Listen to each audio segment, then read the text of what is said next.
If we look at what's going on in the world today, we see so many different things happening at the same time.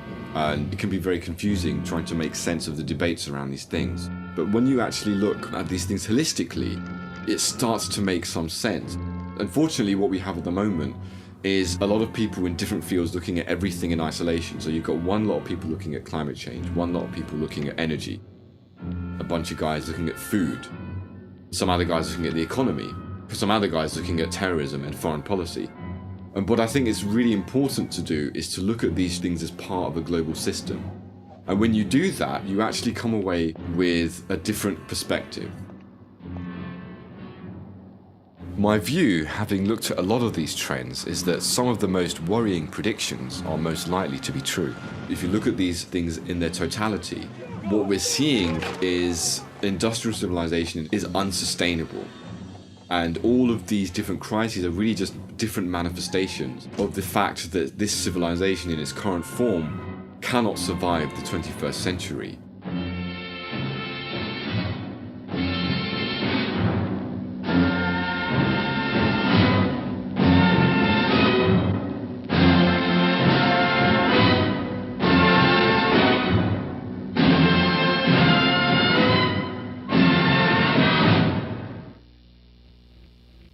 My name is Nafeez Ahmed. I'm an international security analyst. I run a think tank in London called the Institute for Policy Research and Development. I specialise in the study of mass violence. I've published extensively on terrorism, imperialism and conflict. And in trying to understand mass violence, I've been looking more deeply at the systemic and structural issues such as climate change, energy depletion, food production, economic crisis, and how these crises interact with one another and how they can also aggravate and radicalise conflicts. I've been trying to understand what is actually going on in each of these crises, trying to get a grip on the debates between experts. So for example, what is climate change and is it real? What is energy depletion? Is it real? How does it work? Well, are these things just something that we're being told? And I've tried to really separate out vested interests from actual data and evidence. Vision is the most important of the human senses. We learn to see only as we practice using the eyes. When we're looking at these crises, we're looking at them in isolation. We're unable to see them as parts of a whole. So, to the extent that you have climate scientists looking in a very narrow sense only at our interference with our environment, and looking only, for example, at environmental degradation, they're not able to see the links that that has directly with the structure of our global economy and how that structure, in a way, compels us to go on this path of infinite growth just to survive, just to stop our businesses from failing. They have to continue growing every year. They have to increase their profits. That's just your baseline for survival. So the doctrine of unlimited growth is a failed doctrine. It cannot work. And it's creating absolute disaster. But most of the experts looking at these things are only looking at it from their own lens. So for them it's an invisible crisis because they don't really see the bigger picture.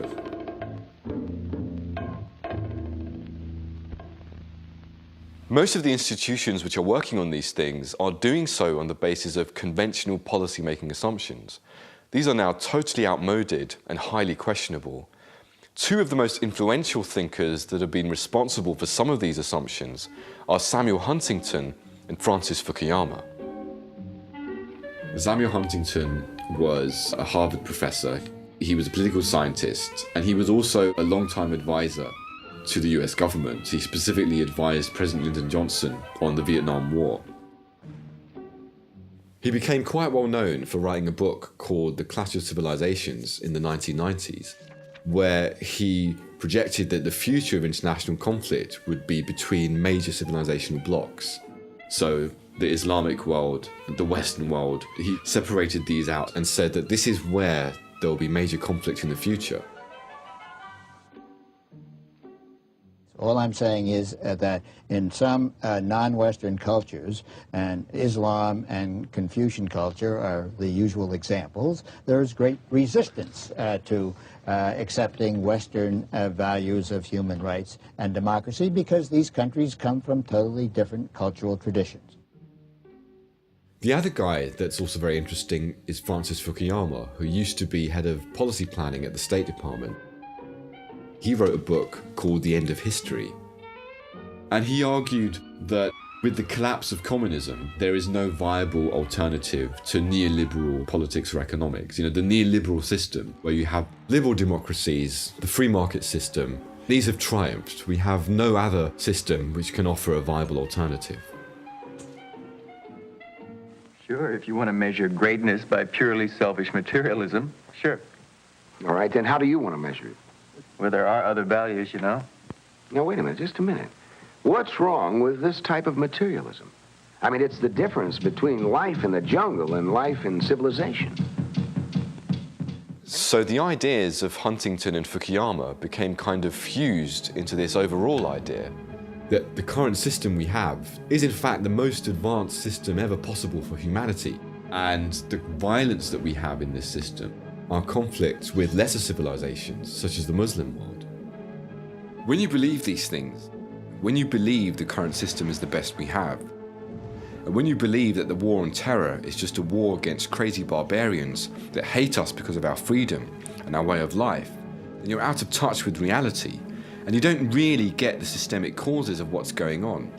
So when policymakers see things like climate change, peak oil, the economic crisis, or the fact that we're reaching limits in food production, they try to deal with them in isolation, instead of recognizing that these crises are fundamentals of a failing global system. Because of this ideology, because of these subliminal ideas, we're straitjacketed, and we're unable to respond in the way that we need to. Recognizing that we need not just tinkering, but transformation of the system. But the question is, how do we do that? My view is that we need to go back to each of these crises, understand how they work, and how they're so fundamentally interconnected.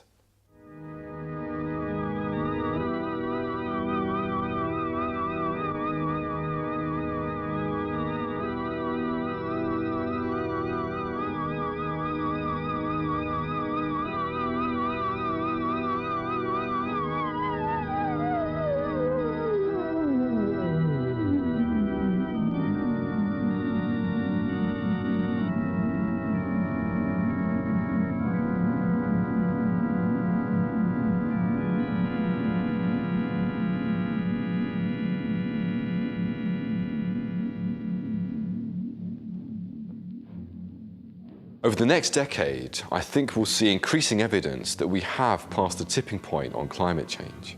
For me, it's very clear, having looked at the scientific data and looked at thousands of different scientific papers, that global warming is real. The mainstream assessment from the majority of scientists that it's largely because of fossil fuel emissions. And I'm convinced that that is accurate. And I've looked in detail at a lot of the skeptic arguments that suggest, for example, that maybe climate change is due to natural variations, such as the sun, or it's due to cyclical variations in the Earth's natural climate cycles. I did this with an open mind, and I came to the conclusion that while these are certainly factors in understanding climate change, they do not explain the current trend of global warming. For me, really, the debate is how fast it's happening, and is it likely to create serious problems for civilization to survive?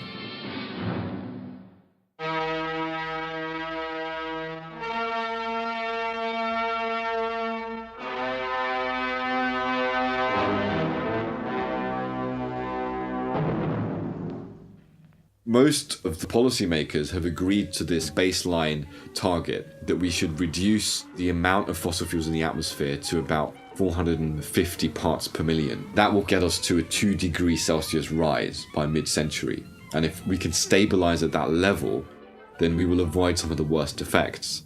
Unfortunately, that's unlikely to be the case.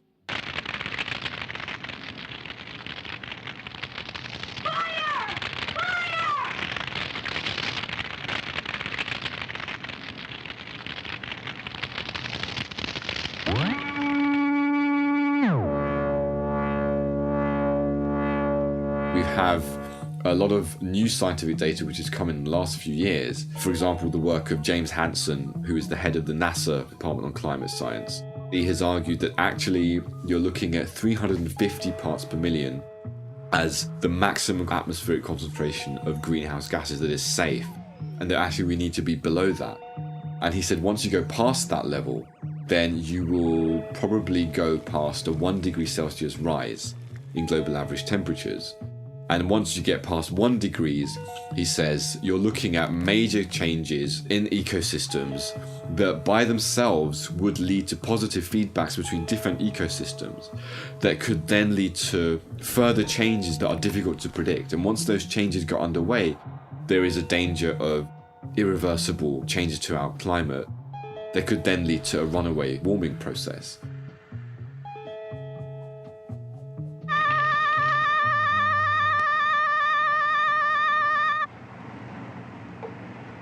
Ooh, that was a close one, Guardiana. You were lucky this time, Kevin. The problem is we're really on the edge right now. We've already had a rise in global average temperatures of about 0.7 degrees Celsius. This is considered anomalous, and it's outside the range of up to the last 1,000 years of natural variations in temperatures. In terms of atmospheric concentration of greenhouse gases, we're currently at 445 parts per million, which is well over the 350 limit suggested by Hansen. In terms of where we are with fossil fuel emissions, we already are past the danger point. Do you know the Danger Dodger salute, Kevin? Aware, alert, alive. That's right. Now let's review what's meant by the Danger Dodger motto. Being aware means knowing the dangers that surround us. And being alert involves planning ahead to avoid those dangers. Aware, alert, alive. The official government and international community response to climate change has been inhibited and constrained By the subliminal policy assumptions that we have seen, with these ideas about the neoliberal political economy being the most advanced system possible.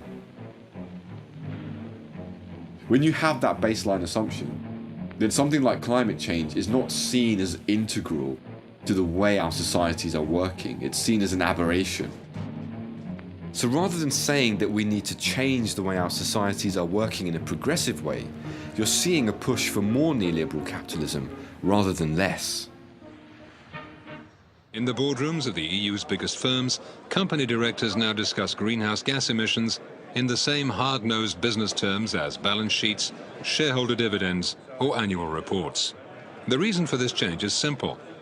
Thanks to the European Emissions Trading Scheme, which began operating in January 2005, carbon dioxide emissions are now a tradable commodity.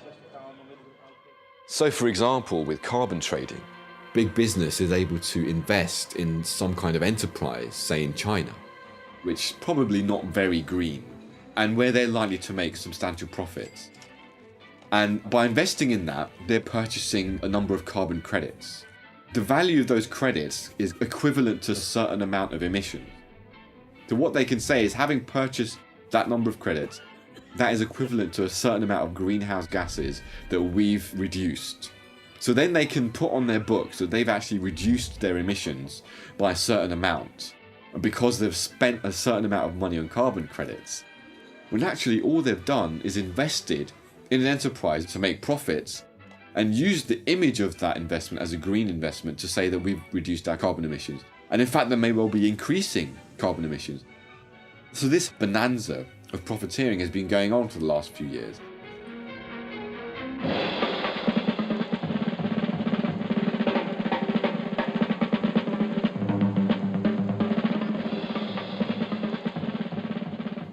this justifies skepticism.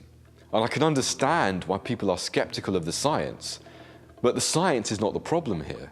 It's the way in which the political players are exploiting the science in order to legitimize their own vested interests. Well, it's a tremendous book, and I guess it was in the Times today, they said that you may be working on being the first carbon billionaire, and in a critical sense, they say that you're advocating something that could make you wealthy. And we should also be skeptical of the people on the right who are denying climate change, while at the same time taking money from the fossil fuel industries, because they are also just acting in their own vested interests. Hi, I'm Senator Jim Inhofe from Oklahoma and the top watchdog of the Obama administration's global warming agenda. I couldn't be happier and poor Al Gore couldn't be more upset.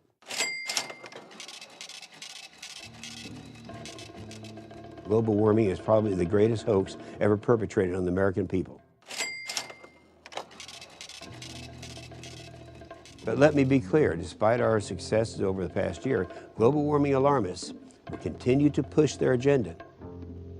What this means is that we should be skeptical of both sides of the political spectrum, who are quite happy to hijack whatever discourse suits them to suit their interests. On every billboard, radio and television, on every newspaper and magazine, I want ads in the Boy Scout magazine and every college paper, full-page ads in color.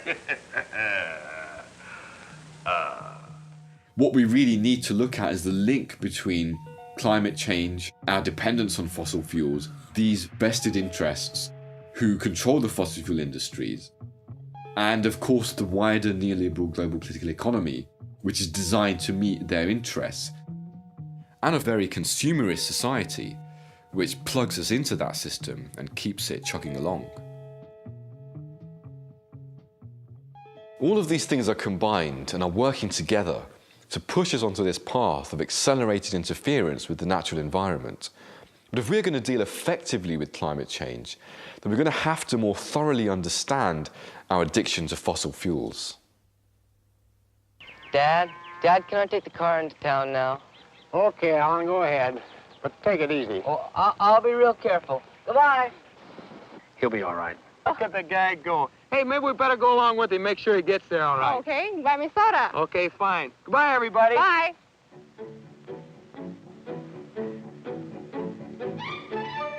So, there went Alan with his new driver's license, and Frank and Betty right behind, on as nice a summer day as you could wish for. Many people are aware of the concept of peak oil, and that we are reaching the limits of our dependency on oil, and that therefore the age of cheap oil is nearing its end. And what peak oil basically means is you get to this point where it becomes geophysically more difficult for you to actually extract the oil from the ground. And so your oil production begins to decline and it just won't go back up. The question that is on people's minds is when globally are we likely to peak? And what is that going to mean for industrial civilization?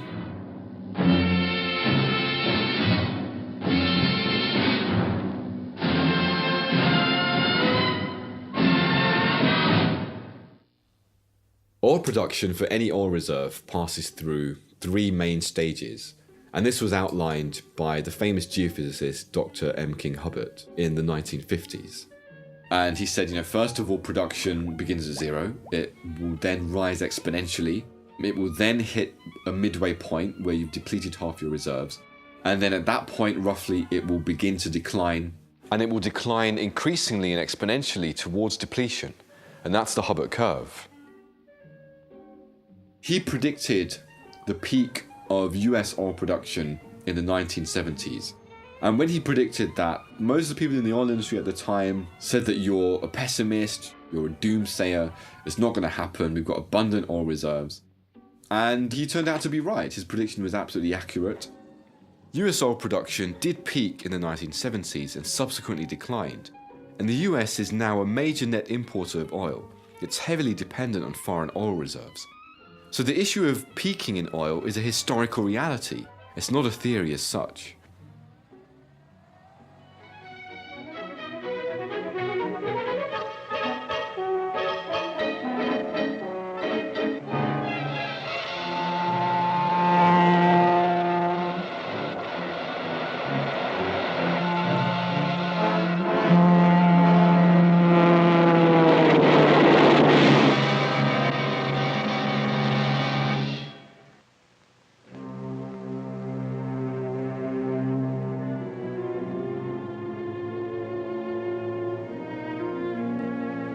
Why don't they look, Ralph? Tell me. Why don't they look? I've done a quite extensive survey of the academic studies and of oil industry reports around this. And I came to the conclusion that we most likely peaked in world oil production in 2005. And this really is borne out by the oil production data from British Petroleum. And British Petroleum every year say that we're going to peak in oil maybe 40 years from now. It's nothing to worry about. But yet their own data released in 2010 confirms oil production was rising. Then in 2004 it stopped rising, leveled off in 2005, plateaued until 2008, and then it went down. And that is unprecedented. It's never happened before in the history of world oil production. So it looks like we are there. We've arrived at peak oil. But that doesn't mean that we've completely run out of oil. There's still oil in the ground. It just means that we've reached the end of the age of cheap oil. We're now going to find that oil prices are much more expensive, and that this is going to limit our ability to conduct our societies in the way that we're used to.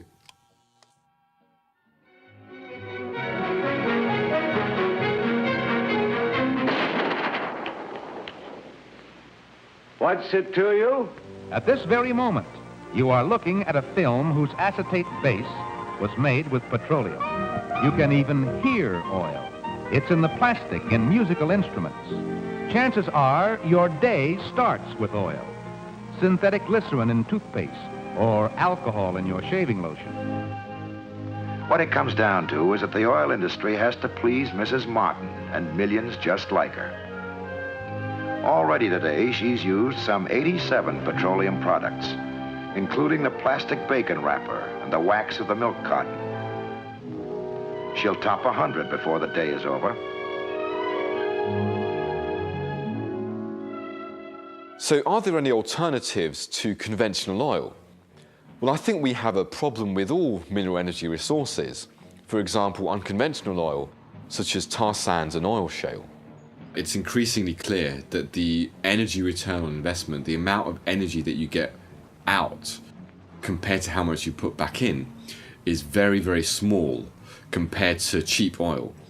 And it's just not going to be enough to actually meet demand. And of course, the other issue with tar sands is that it's environmentally very, very exhaustive. It relies on billions of cubic feet of natural gas just to produce a couple of barrels of oil. You need to have extensive fresh water, extensive sources of energy. The whole process is very, very intensive and long. So tar sands and oil shale are really not going to help. Natural gas might be able to fill the gap a little bit, but again, it's not going to last beyond a couple of decades. With coal production, again, estimates vary, but increasingly a number of studies are showing coal production will peak in around 2025, something like that. And that could really only be offset by new discoveries, and I don't think we're going to have many new discoveries of coal. However, an atomic energy power plant has already proved feasible.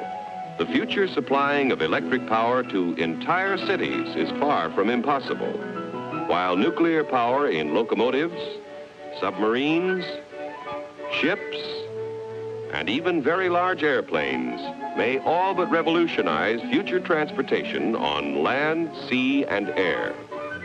A lot of people say that nuclear energy is the magic bullet that will solve all of our problems. It's fossil fuel free, and it's a powerful source of energy to replace fossil fuels, to fuel industrial levels of growth.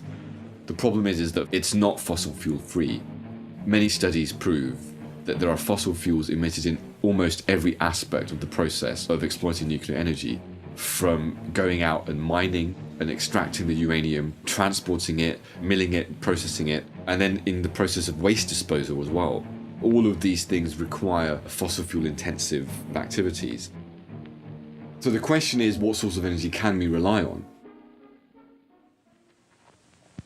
Hey, Judy, I'll buy a couple of eggs this morning. Okay, dear. Oh, but get a move on or you'll be late. It's a great life, eh, Bob? When you stop to think about it, we take a lot for granted. And why shouldn't we? But you know, somebody has to look after the things we take most for granted. Somebody's got to know, for example, how much electricity we'll need every hour of the 24. So certainly, Renewable energies are absolutely the way forward. Solar energy, wind energy, geothermal energy, wave. For all of these forms of energy, the technical potential is immense. They could provide collectively, and even by themselves, several times the amount of need and demand that we actually have existing in the current economy, even if we have levels of growth going very, very high. But there is a problem. First of all is that scaling up renewable energy practically, you need to have it positioned in the right way, in the right areas. You then need to have that electricity transported across vast distances. That obviously will require huge inputs of fossil fuel resources to actually scale up that process. I think ultimately when you look at those practicalities, it's clear that despite the large technical potential, there's no way that renewable energies would be able to scale up in time to meet industrial levels of growth and industrial levels of demand.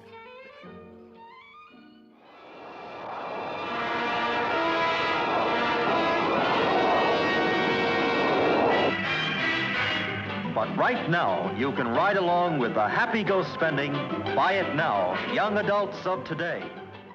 Does that mean that we don't live the high life? In some ways, yes. But does it mean we revert back to this kind of Stone Age existence? No, it doesn't. It's not saying that it's the end of the world, but it's saying that it's the end of a particular form of industrial civilization, which is based around unlimited growth and unconstrained interference with the natural environment. And then that form of civilization has to change, and if it doesn't change, it will not survive, and either it's going to go down with a bang, or it's going to be a mitigated decline, and we could see a much more positive and sustainable change. But either way, whatever way we look at it, whether we're looking at it from the perspective of hope or danger, from the perspective of collapse or renewal, we are inevitably going to see a civilizational change. But if we want to push this change into a positive direction, then we're going to have to understand these crises not in their isolation, but in their combined impact. And this means looking at how climate change and energy depletion will interact with one another and affect the entirety of our social systems. And one of the areas where we'll see the biggest impact is in food production.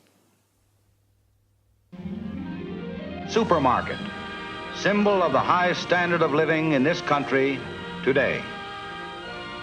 These products come from farms and ranches despite distance and season.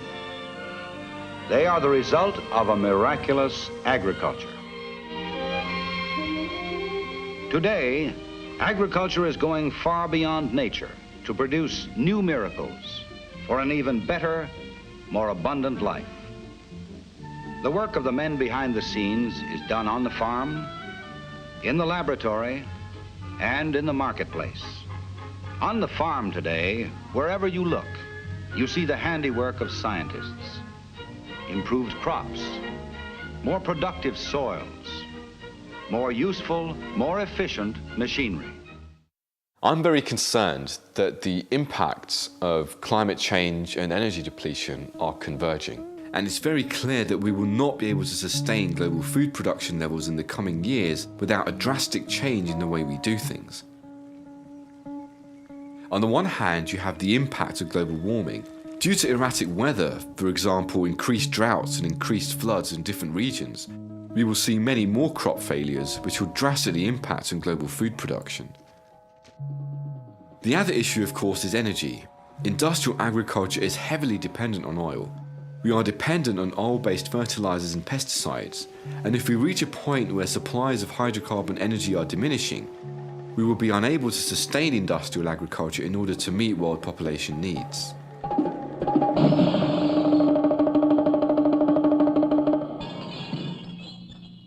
The problem, of course, is that it's not just about peak oil and climate change, it's also about the nature of the economic system, which is propelling us to consistently try to get control of more and more resources, to produce more and more, in the interests of a corporate system of agribusiness, which is based not on trying to meet people's needs, but based on trying to meet the profits of a tiny minority of agribusiness corporations, who have no interest in sustaining the environment and no interest in population needs, but their interest is simply to make as much food as you can and sell as much as you can to the people who are going to buy it. So that means producing for the interests of the industrial societies in the north and trying to maximize their consumption at prices that can maximize your profit.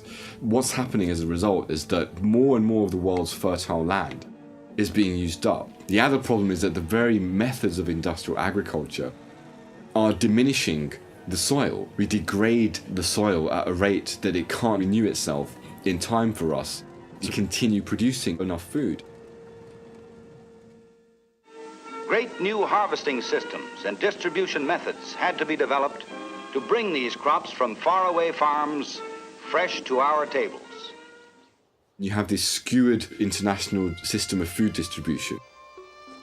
The majority of people in the less developed countries are working as displaced farmers, working on these agribusiness complexes, producing food which is then exported to the richer countries of the West for very cheap prices.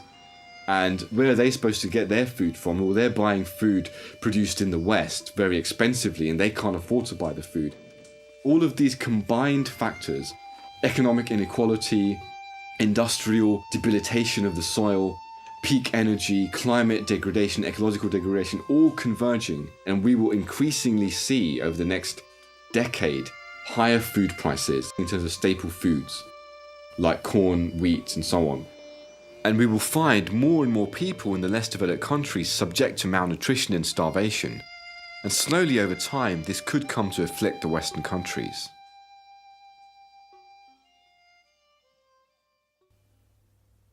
All of these factors are consistently pushing us towards a solution based on participatory forms of organization, more localized forms of agriculture, more organic forms of agriculture which aren't reliant on oil. And I think overall, the question that we need to ask is that form of agriculture going to be sufficient to maintain our needs? Is it desirable to sustain the kind of levels of overconsumption, perhaps, that go on in Western countries? Certainly we need to stop wasting so much food as we do here in the West. We throw away millions of tons of food. This is an inherent part of the supermarket system, and it's part of the profit-making incentive. Is there a way in which we can reduce that? Can we sustain high levels of consumption under organic agriculture? One of the best studies I read was done by the University of Michigan and their environment department. And they argued that actually, even if you look at current levels of growth, and we envisage a population of 11 billion people, we could actually implement a form of organic, localized, no pesticide agriculture that would actually feed 11 billion people. And that would be clean, that wouldn't be reliant on fossil fuels. And that's a very astounding and very interesting study. Being pragmatic about it, I would say, let's imagine that that's not the case. We are seeing an overall message that we do not want to keep growing. This infinite growth has to stop. We need to reach a limit. We need to have a steady state system of some kind. And if we do that, then I think a future picture of forms of localized organic agriculture could be much more sustainable, much more viable, and much more accessible to communities.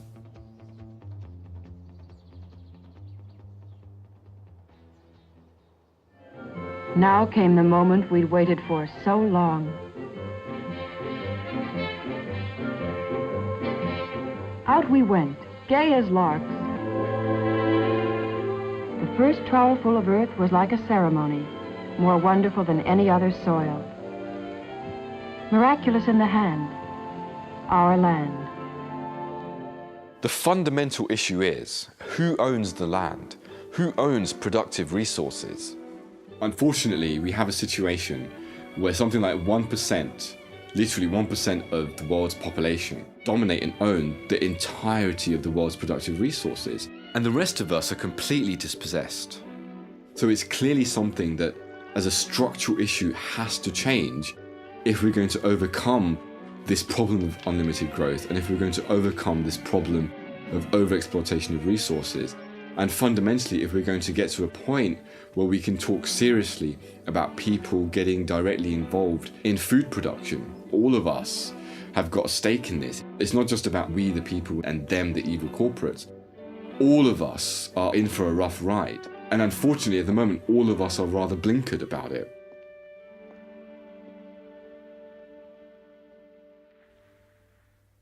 And now, intermission. Refreshment time.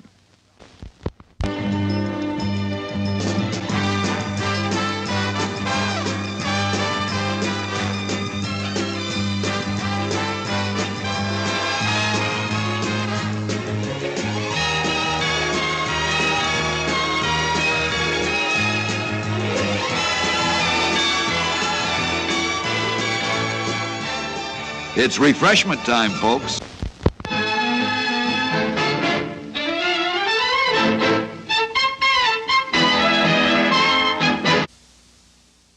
Hello, I'm Mr. Money.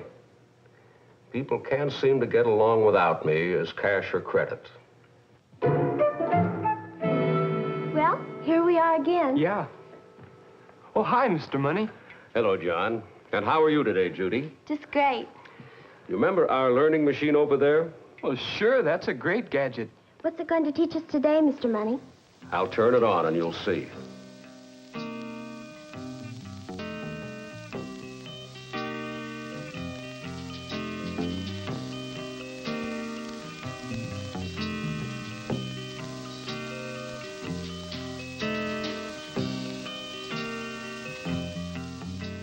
One of the areas where we're seeing the feedback effects of different crises is the economic recession. It's very, very clear that the underlying issue of energy and our ability to sustain economic growth has been dependent on the cheap, widely available abundance of fossil fuels. This goes against the grain of neoliberal economic theory, which analyzes everything in isolation and doesn't acknowledge that the economy is embedded in the environment, that the economy is embedded in energy sources.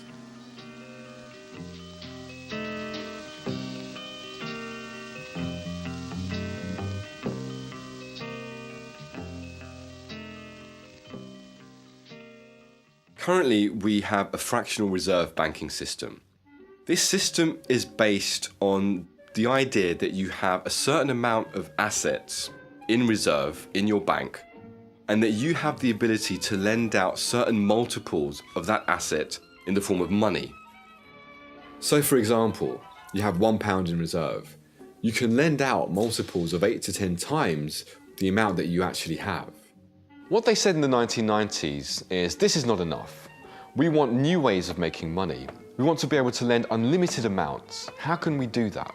They said, let's have risk assessment models created by banks, and they would assess the levels of risk using these complex computer models. And if you could prove with these quantitative models that your levels of risk were very, very small, they could then justify lending at multiples of 1,000 times the amount that you've got in your reserves.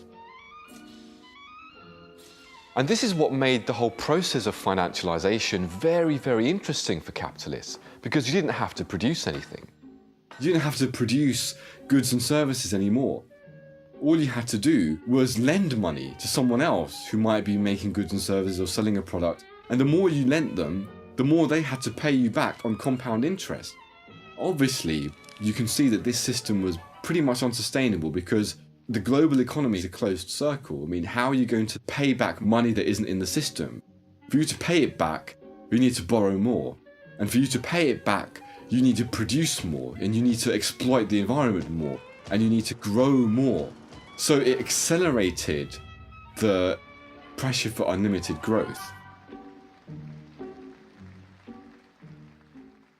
Millions of people use credit to buy the things that add up to a better living. Well, there's sure a lot of things that I'd like to buy for better living. How about giving me a little credit? Nobody gives you credit, John. It's something you have to earn. I don't understand, Mr. Money. How can you earn credit? Well, we'll select another channel on the learning machine by remote control and see. In the late 90s, banks were going crazy lending to people. And one of the areas where they were making the biggest profits was in the housing markets and on mortgages, where they were lending to people who they knew couldn't pay it back. You have a good reputation. We know you're reliable. I'm glad you think so. Here's the note, and this is where you sign. They were then repackaging these mortgages as financial products that were safe to invest in, and then were selling them on. They were then saying, in the case that there was a default and that the guy didn't actually pay back the mortgage, we will insure you, so you don't have to worry, it's very, very safe. The guys who were insuring, they didn't have any capital either, they didn't have any money to insure, and they were taking money in. And it was just this massive bubble. It became something like $1.2 quadrillion in size. That's $1,000 trillion of virtual money. Compare that to $60 trillion, which was the value of the real world economy. So what you're seeing is there's a massive disparity between real life buying and selling and this virtual financialization debt bubble. What happened in 2005 to 2008 is that bubble reached the limits of the energy system, the reality check, that you can't grow infinitely. There is a real world, which is the boundary limit of what you can do. And at that point in 2008, when oil supply was dipping and demand was growing, that bubble is almost as if it was in a box. It couldn't grow anymore, and it just burst. And at that point, the prices rocketed, inflation went through the roof, food prices went up, cost of living went up. Obviously, oil prices were going up, and that was driving the prices of everything else going up. Because of all of these factors, people found it incredibly difficult to repay their mortgages. Because mortgages underpinned so much of the growth that was going on in the economy, it was a tipping point that ended up collapsing the whole house of cards. This is the BBC Home Service. Here is the 8 o'clock news. Sir John Ingram, speaking of the economic crisis at Worcester last night, warned the people of Britain to face further cuts in the near future. He stressed the importance of a rigid economy and appealed to everyone to accept the present austerity with fortitude and optimism. A foreign correspondent, commenting on the speech, said, But if you look at how governments are responding, they're not looking at the system and trying to change it. Instead, they're strengthening and centralizing it more. So who were the first people to suffer as a consequence of the recession? It was your average consumer. It was your average person on the street. The taxpayers whose money went into a massive bank bailout, which was used to cover up the insolvency of the banks. What that did in practice is that it centralized the power of the banks. It gave them a pat on the head that after you guys are royally cocked up, we're going to pay you some more money from the taxpayers who suffered. And meanwhile, by taking that money out of the economy, they actually made things worse. So you contracted the real economy, the productive economy, where things were needing to happen, and you created more business failures, more small business failures, more real economy contraction. At the same time, while these businesses failed, the larger companies, especially the big banks, who were now empowered by the massive bailouts that had come in, they started buying up a lot of these other businesses.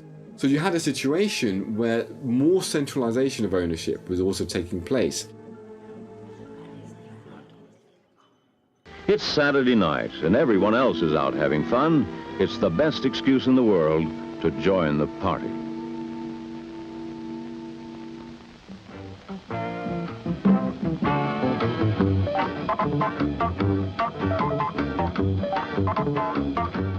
The reason why governments are responding in a way which is not dealing with the real issues is because they're adhering to this neoliberal ideology of the so-called free market system, which promotes this idea that states should have a really limited role in the economy and that we should just completely open markets and give free rein to private investors to pretty much do what they like.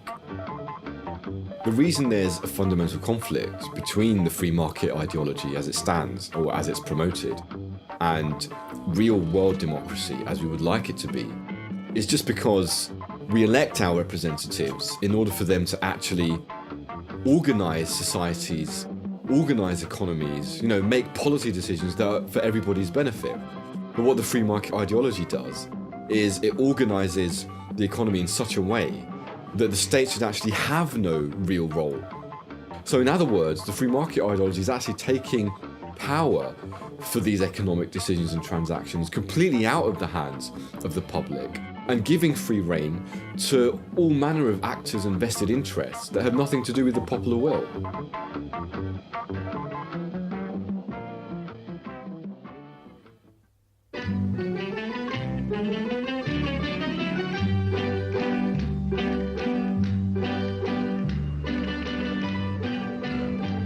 Now, this ideology on a global scale is being pushed through by these global governance institutions, mainly the IMF, the International Monetary Fund, the World Bank, as well as the World Trade Organization.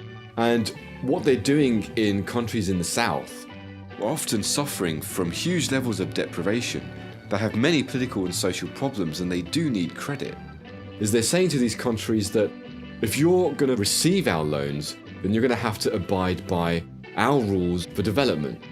And what this actually does is it forces these countries to restructure their societies on the basis of these structural adjustment packages, to open their markets, to completely deregulate their societies, and to allow these private investors, largely based in the West, to come in and pretty much do what they like, to buy up resources, to invest, to take out capital whenever they feel like it. Essentially, it opens up these societies to the predatory exploits of transnational capital based in the West. Hello, George. Jim Chandler. Oh, I'm fine, thank you. Say, George, I have a gentleman I'd like to bring over to talk about locating a factory here. I thought you would. 11? Fine, we'll be there. You don't waste much time. Well, but that's what we heard about you. What this means is that neoliberal globalization, a so-called free market ideology, is a broken system. It hasn't worked. On the pretext of creating growth and creating wealth, which they say is going to somehow trickle down to everybody, what they've actually done is centralize profits for a minority, is extract the resources, raw materials and labor within these countries for the benefit of a few, while accelerating huge levels of deprivation and debt in most of the world. And this process has empowered northern industrial centres to continue on this path of overconsumption and unlimited growth, which in turn has accelerated global crises. We've explored climate change, peak energy, food insecurity, economic crisis. We've seen how these crises are all fundamentally interrelated, and that they're being driven by this ideology of neoliberal capitalism. This has also helped us to recognize that the overarching assumption that we are living in the most advanced optimal system ever for humanity, what Fukuyama predicted to be the end of history, is fundamentally flawed. And if we look at the war on terror, we can see that Samuel Huntington's ideas about the clash of civilizations have become a self-fulfilling prophecy.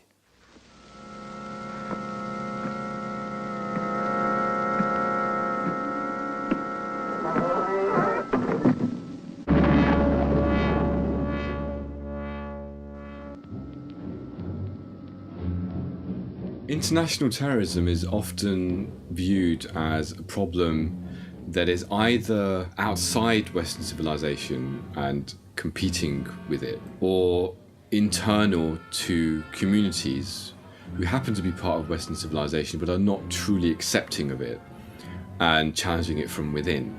That's putting it very simplistically, but that's the general sense of the conventional way of approaching terrorism. A quite different picture emerges when you start tracking the financial infrastructure behind actual international terrorist networks. So if you look at most of the Islamist-affiliated terrorist groups linked to Al-Qaeda, there is generally a consistent set of evidence which shows that they are financed by certain groups of states in the Middle East and Central Asia. States like Saudi Arabia, Pakistan. One of the other interesting issues that isn't well known is the way in which the West has intersected with this relationship and why the West has done so.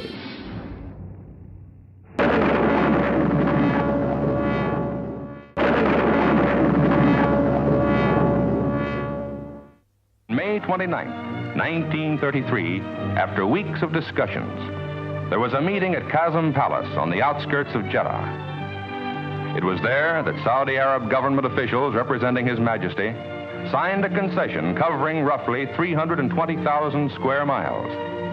This was the starting point of a new American business venture abroad. But ahead, there was a long, long distance to travel, a huge investment, years of effort, and no end of patience and perseverance. It's very important that we recognize how significant hydrocarbon energy resources are to the international system. To maintain production, to maintain electricity, to maintain agriculture, we are dependent on certain types of fossil fuel resources. The problem is that most of these resources are available largely in specific areas of the Middle East and Central Asia. And historically, for us to have actually maintained control and access to these resources in a cheap way, in an easy way, what we've done is we have teamed up with very, very repressive regimes in these regions, Saudi Arabia being one example, who are willing to supply to us on the terms that we like cheap sources of oil and gas.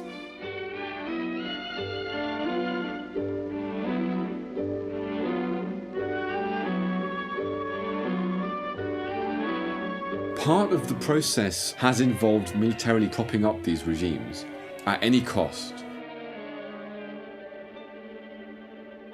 We know for a fact that these regimes are also sponsoring terrorist activities. So there is a clear decision that's been made in the sense that we have continued to maintain ties with these regimes, knowing full well what's going on. The other issue is that not only have we done that, we've actually gone further than that. In order to control hydrocarbon energy resources and to extend that control, we've actually got more involved in the sponsorship of those groups and used them deliberately as mercenary proxy force in order to destabilize certain strategic regions that are either access routes to this kind of energy or actually hold that kind of energy.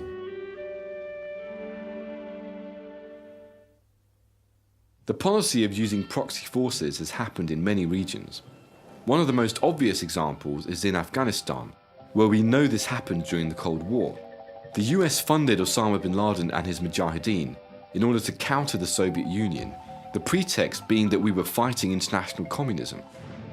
The wider context that we are not always familiar with is that Afghanistan has a very important geostrategic position in the international system, and this has been expressed by many experts in geopolitics. One of the most influential is Zbigniew Brzezinski, who was National Security Advisor to President Carter and more recently an unofficial advisor to President Obama. He wrote a book called The Grand Chessboard, where he emphasized Afghanistan's relationship to the wider Eurasian continent in terms of an access point, and that maintaining control of Eurasia is instrumental to maintaining US hegemony in general. Brzezinski was also instrumental in kickstarting the policy of funding bin Laden and the Mujahideen in order to kick the Soviets out of Afghanistan, whose presence would have undermined US control in the region.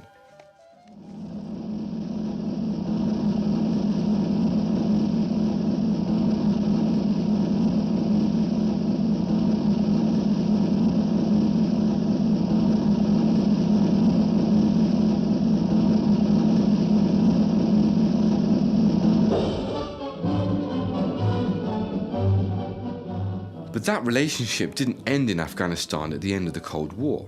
The conventional opinion is that the US disconnected from bin Laden, he turned against the West, started bombing Western targets, and that this escalated until 9/11, at which point we had to respond in the form of the War on Terror. There are broad areas of that narrative that I might say are correct, but there are fundamental problems with it. And one of the most fundamental problems is that we never really disconnected from Osama bin Laden. This has been corroborated by a number of intelligence experts. One of the most well-known is Sibel Edmonds, who after 9/11 was translating hundreds of pre-9/11 intelligence documents for the FBI. And she has confirmed that Osama bin Laden and the Taliban were sponsored by US intelligence services all the way up to 9/11 at the very least. She was interviewed behind closed doors by the 9/11 Commission, but none of her testimony made it into the public record, and she has been repeatedly gagged by the US government and risks imprisonment for speaking out. What this shows us is that due to our rabid overdependence on fossil fuels, we have become very used to using terrorist groups to destabilize certain strategic regions in order to integrate them into the global political economy and access their valuable resources. Now that the risks have been taken, now that the pioneering has been done, the way is open for other American companies to come into the Middle East and join in developing its great resources for the benefit of its people and of the world. The West has been manipulating these groups for very specific geopolitical interests. We know that this was happening with the sponsorship of the Taliban all the way through the 1990s, with the primary interest being that the Taliban would pave the way for sufficient stability to have a trans-Afghan gas pipeline route to Central Asian resources. The envisaged pipeline that would run through Afghanistan was supposed to be a way of accessing largely at that time unexplored reserves of oil and gas in the Caspian Sea. And it would cut across Pakistan, bypass Russia, and it would bypass Iran and transport this gas to Western markets. What we find is that in late 2000, the US government started to have doubts about the Taliban's ability to really pull this off. And this was because the Taliban was fighting a civil war with the Northern Alliance for which there was no end in sight. So from the year 2000 to 2001, the United States government convened a series of meetings and negotiations with the Taliban. The Taliban were basically told, you're not going to have a stable government by yourself. The Northern Alliance is continuing to fight with you. We need you to join up with the Northern Alliance, form a federal government. And if you do that, you'll get all the aid, you'll get international legitimacy, and we can continue with the gas pipeline. And the Taliban, being the hardliners that they were, said, no, thanks. We are the legitimate representative government of Afghanistan, we believe, and we're going to stay where we are. And 3 months before 9/11 was when the last meeting occurred, and the Taliban boycotted this meeting, but they were represented by Pakistani Foreign Minister Nafeez Naik, who confirmed that the United States government had proposed to the Taliban that if they didn't comply with this federalization plan, that there would be military action to eliminate the Taliban, and that this action would occur by around mid-October that year, which is exactly when the war in Afghanistan actually occurred. The phrase that was used was that they would get either a carpet of gold or a carpet of bombs. And what this shows us is that the war in Afghanistan was not about fighting terrorism. It was not even a direct response to 9/11. It was already being planned. 9/11 just provided the pretext, and it was much more to do with accessing regional resources than anything to do with human rights or fighting terrorism. And now you see with the escalation of the war in Afghanistan, right now US and British forces are trying to expel the Taliban from the southern region of Afghanistan, which is precisely where the Trans-Afghan pipeline is supposed to run.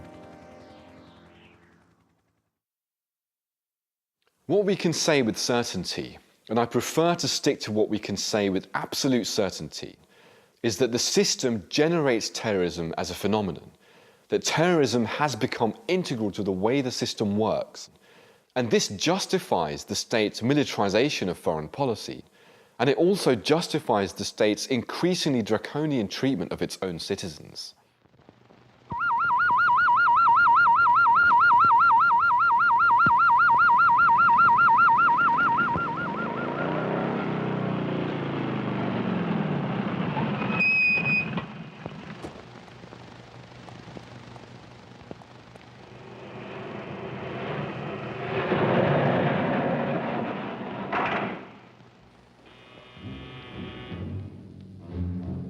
Overall, we are facing these multiple converging crises. Climate change, energy, food, the economy, and even terrorism, all of which are escalating. What's happening in this context is that rather than dealing with the root structural causes of these crises, which are often rooted in state policies and interstate policies, what you're seeing instead is states are much more able and willing to maximize their military capacity to maintain the structure of an unequal global economic system, often using terrorism as a justification. And we find that a parallel process is happening domestically. Governments are increasingly enacting more and more legislation that encroaches on civil liberties, that allows them to survey communities, monitor people's lives, their ability to control their populations, their ability to counteract the rise of dissident movements.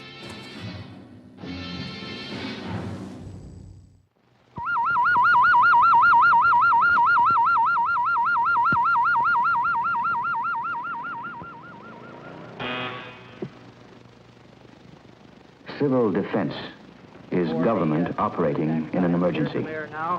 By 10:55, the heads of utilities, Red Cross, military liaison, Civil Air Patrol, Weather Bureau, and all city departments are functioning as a civil defense team. When you look at some of the defence planning documents that have been released from the British, from the European Union, from the United States, planning documents created by defence planners, people working in the military, what's interesting about the documents is that a lot of them show that many of the people working on national security are aware of some of these crises. They are looking at climate change and they're saying climate change is going to be a problem. They're looking at food shortages, they're looking at energy shortages, they're looking at water shortages, and they're saying there's going to be massive stress. It's important to understand that the people creating these plans work in the military. They're not necessarily part of a big conspiracy of any kind. They're on a salary, and they're told, okay, look at these crises, find out what's going on, let's think about it. What's driving this process of militarization is a very narrow lens of looking at the world. And again, it does come back to these implicit assumptions about how the world works, these neoliberal ideas about us living in the most advanced system possible. So what you find is that when you have all of these implicit assumptions about the way the world works, and then you're coming at it from a military angle, which is all about, well, we need to defend this society against new threats, then the only way you can respond to it, if you're going to look at it from that angle, is with guns. Even though guns are never going to solve your problem, because you can't deal with economics with guns. You can't deal with melting glaciers with guns. You can't deal with the fact that you're depleting your oil reserves with guns. But when you've paid a couple of defense planners, then they're only going to come up with solutions based on guns because that's all they know. The time is 11:10. This is an official civil defense broadcast. Keep your radio tuned to this frequency. In the UK, we have what is called the Civil Contingencies Act, which passed in 2004. The government now has extraordinary powers, which it can impose on its own will if it considers that there is a national emergency. Now, what's worrying is that the things that the government is able to do in the context of such an emergency are really extraordinary. So they could confiscate property, anybody's property. They can set up new courts outside of the existing judicial system to pass judgment on things. They can cancel elections. They can set up curfews whenever they feel like, so to stop people from traveling at certain times. They can cordon off entire public areas and simply prevent people from accessing them. They can arrest people and detain them for any duration of time. What it basically does is pave the way to a full-on authoritarian state and the end of democracy.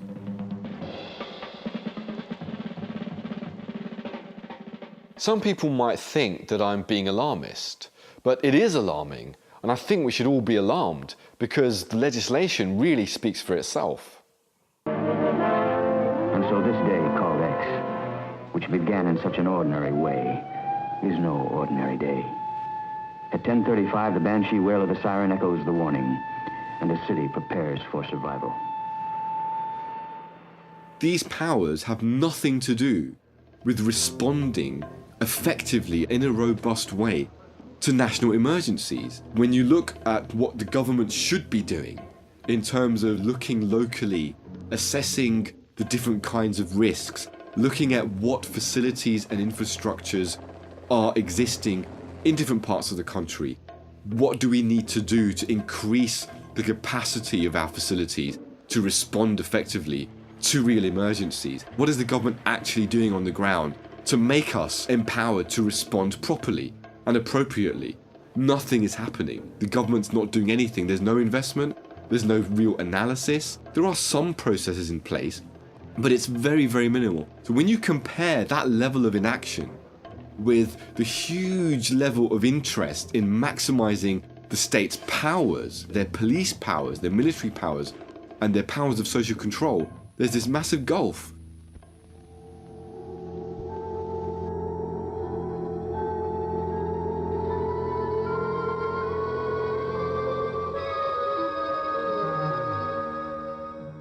And it's very clear to me that all of this acceleration of state power at the expense of our civil liberties and our human rights and our dignity as individuals is happening in direct response to the fact that at its fundamental level they're losing control, and they're more and more worried about maintaining order, maintaining the status quo, maintaining business as usual. Rather than dealing with the real causes, all they're doing is dealing with symptoms, while things actually will continue to get worse because the systemic causes of this crisis convergence are still there. I never did anything bad. Honest. Look at yourself real close. What I'm seeing really is that a lot of the mainstream conventional thinking is not self-reflective enough. There isn't enough capacity to look at what we have done wrong. What have we done as our societies that isn't working, that needs to change? There's not enough willingness to accept that maybe the path that we've gone on hasn't been optimal, hasn't been the best way for humanity ever.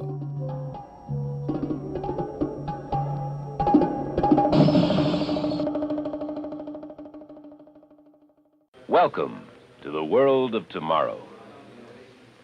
Climb aboard. You are about to take a journey out of this world into the world of the future.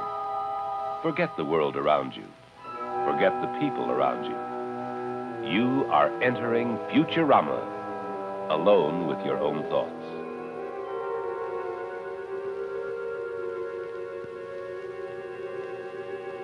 These crises really, in a way, are symptoms of a process of transition to another form of civilization, another form of social, political, and economic and cultural organization.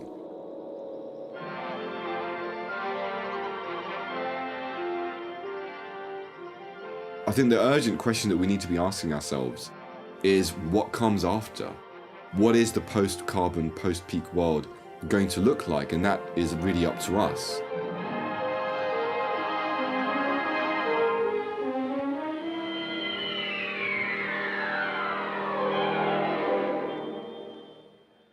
It's pretty clear that we cannot continue growing on a single planet endlessly. What this means is that if we are going to overcome these crises, we need to rethink our whole understanding of the human condition and our relationship to our environment and our relationship to one another, and that we need to move away from some of these prevailing ideas and values that have dominated our current drive towards unlimited material growth, which is being driven by these consumerist values to do with the idea that human well-being is linked to increasing consumption of material products and increasing acquisition of material goods.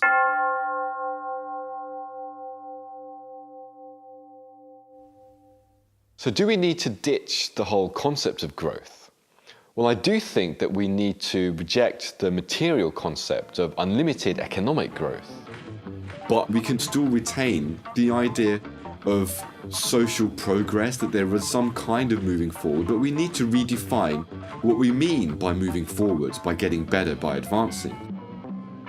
And rather than defining this in material terms, in terms of material production and consumption, we need to be defining it in terms of meeting people's basic needs, recognizing that any kind of material progress that we might make in and of itself means nothing if it doesn't cater for these more fundamental goals that all of us hold to be so important. Things like having clean water, education, literacy, things like spiritual fulfillment, things like community, family, things like well-being.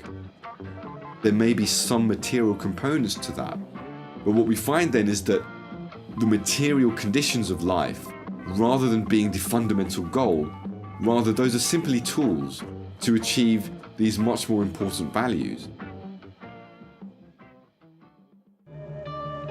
Jimmy.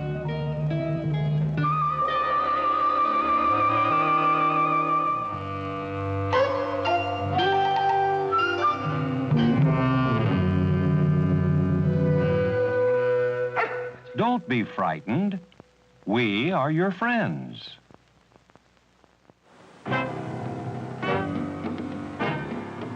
We need to accept that the overabundance of fossil fuels has been linked to the ability to continue on this path of unlimited growth.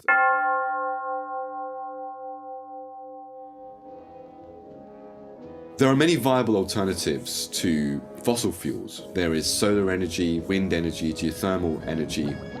As we've discussed, scaling up this process of transitioning to renewable energy infrastructure wouldn't be feasible. So we need to be recognizing that there should be more localization, there needs to be much less consumption of natural resources, that we need to be lowering our footprint on the earth. Renewable energy alternatives do not allow us to continue business as usual. What they allow us to do is to contract our societies to a form which is much more sustainable and much more in parity with the environment and the earth. Out of the slime and darkness it comes to inflict its life-destroying poison on the careless, the unwary, the unprotected. No sane person would deliberately expose himself to its venom. No intelligent person would venture within striking distance of its fangs. Yet today, young people are flirting with a poison every bit as deadly as that of the snake.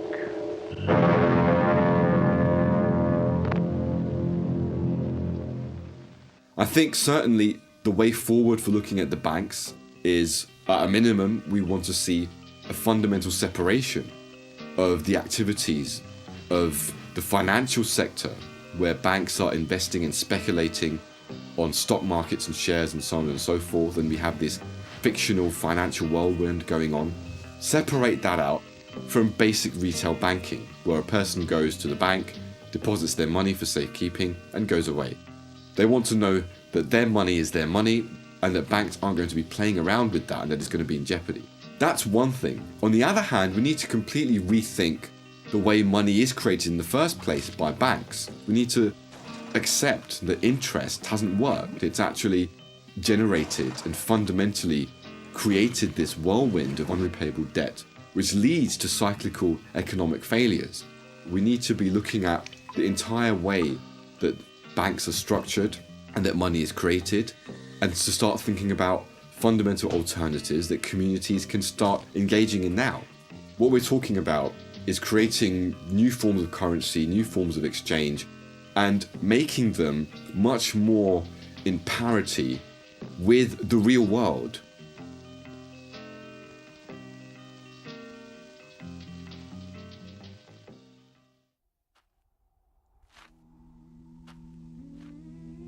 One of the most significant key structural problems is the fact that the vast majority of the world's population lives in a state of dispossession.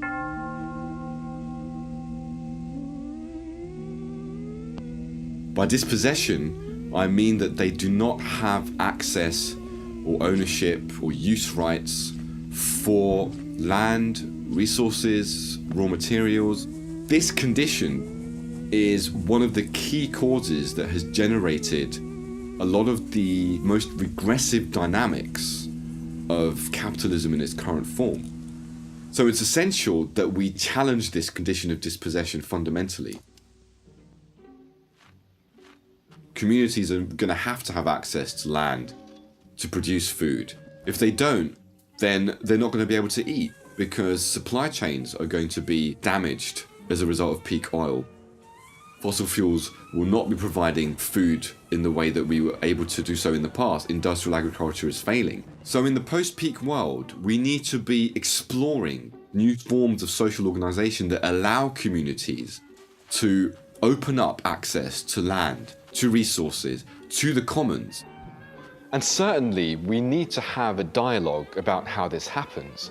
I'm not saying that I have a simple answer or a blueprint for the way forward, but this is something that needs to emerge organically from communities themselves.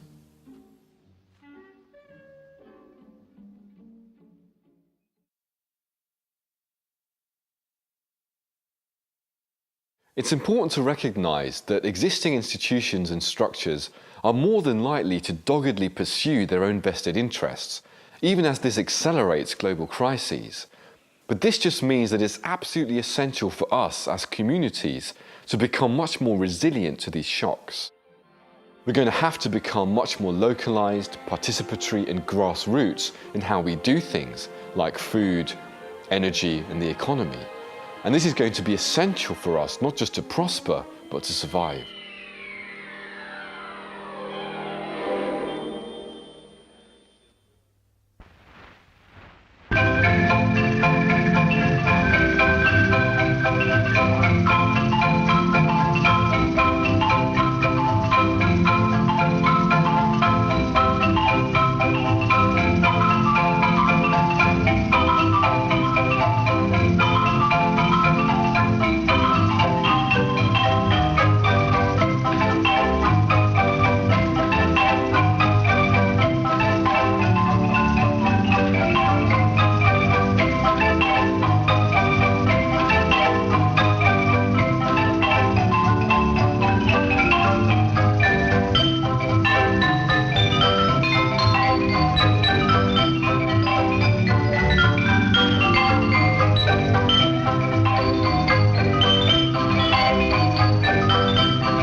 would lead to positive feedbacks between different ecosystems that could then lead to further changes that are difficult to predict. And once those changes got underway, there is a danger of irreversible changes to our climate that could then lead to a runaway warming process.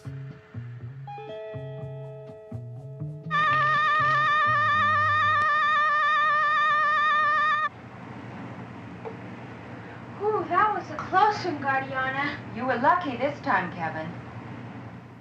The problem is we're really on the edge right now. We've already had a rise in global average temperatures of about 0.7 degrees Celsius. This is considered anomalous, and it's outside the range of up to the last 1,000 years of natural variations in temperatures. In terms of atmospheric concentration of greenhouse gases, we're currently at 445 parts per million, which is well over the 350 limit suggested by Hansen. In terms of where we are with fossil fuel emissions, we already are past the danger point. Do you know the Danger Dodger salute, Kevin? Aware, alert, alive. That's right. Now let's review what's meant by the Danger Dodger motto. Being aware means knowing the dangers that surround us. And being alert involves planning ahead to avoid those dangers. Aware, alert, alive. The official government and international community response to climate change has been inhibited and constrained by the subliminal policy assumptions that we have seen, with these ideas about the neoliberal political economy being the most advanced system possible. When you have that baseline assumption, then something like climate change is not seen as integral to the way our societies are working. It's seen as an aberration. So rather than saying that we need to change the way our societies are working in a progressive way, you're seeing a push for more neoliberal capitalism rather than less. In the boardrooms of the EU's biggest firms, company directors now discuss greenhouse gas emissions in the same hard-nosed business terms as balance sheets, shareholder dividends, or annual reports. The reason for this change is simple. Thanks to the European Emissions Trading Scheme, which began operating in January 2005, carbon dioxide emissions are now a tradable commodity.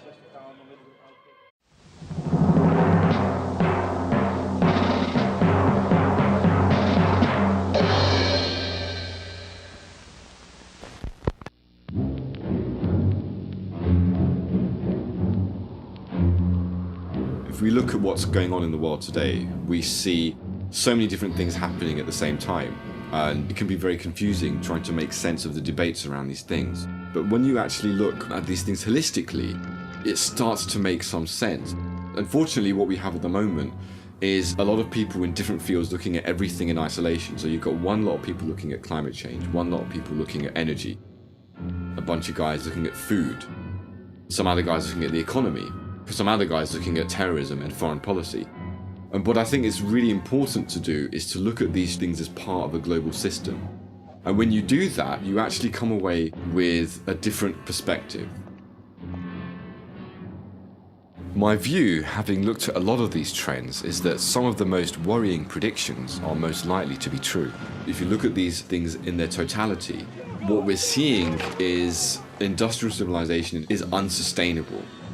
And all of these different crises are really just different manifestations of the fact that this civilization in its current form cannot survive the 21st century.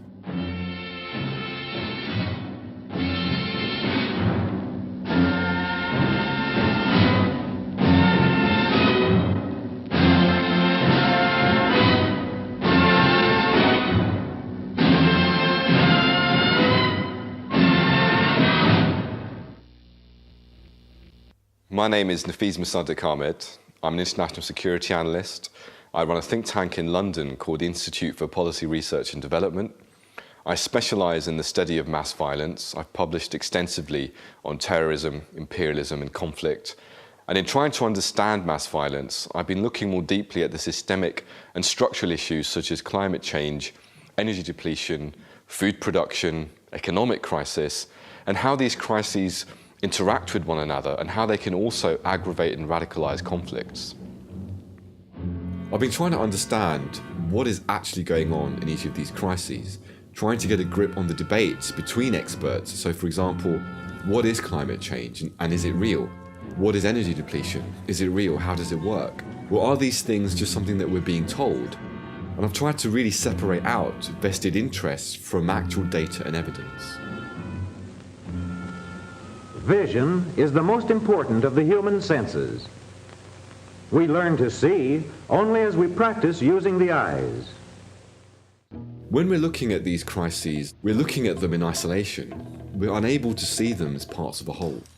So, to the extent that you have climate scientists looking in a very narrow sense only at our interference with our environment, and looking only, for example, at environmental degradation, they're not able to see the links that that has directly with the structure of our global economy and how that structure, in a way, compels us to go on this path of infinite growth just to survive, just to stop our businesses from failing. They have to continue growing every year. They have to increase their profits. That's just your baseline for survival. So the doctrine of unlimited growth is a failed doctrine. It cannot work.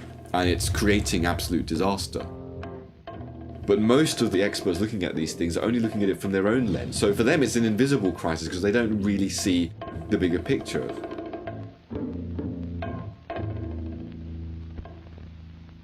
Most of the institutions which are working on these things are doing so on the basis of conventional policy-making assumptions.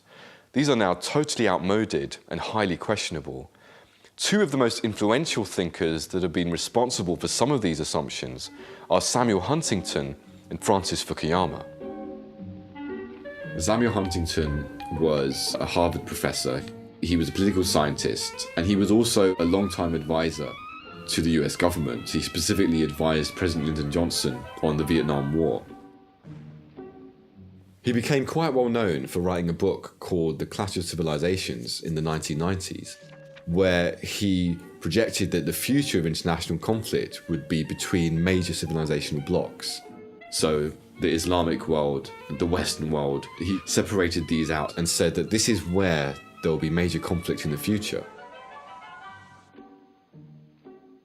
All I'm saying is that in some non-Western cultures, and Islam and Confucian culture are the usual examples, there's great resistance to accepting Western values of human rights and democracy because these countries come from totally different cultural traditions. The other guy that's also very interesting is Francis Fukuyama, who used to...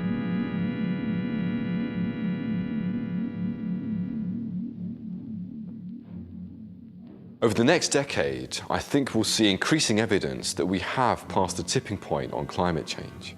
For me, it's very clear, having looked at the scientific data and looked at thousands of different scientific papers, that global warming is real.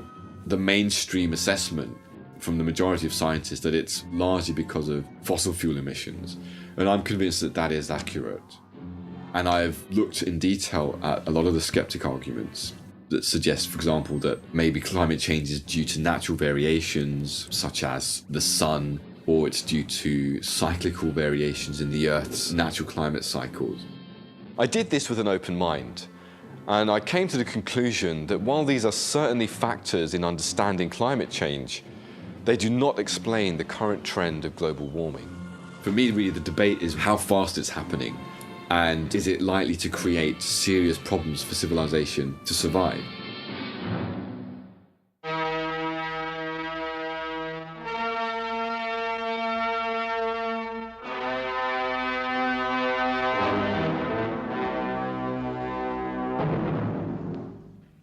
Most of the policymakers have agreed to this baseline target that we should reduce the amount of fossil fuels in the atmosphere to about 450 parts per million. That will get us to a 2°C rise by mid-century. And if we can stabilize at that level, then we will avoid some of the worst effects. Unfortunately, that's unlikely to be the case.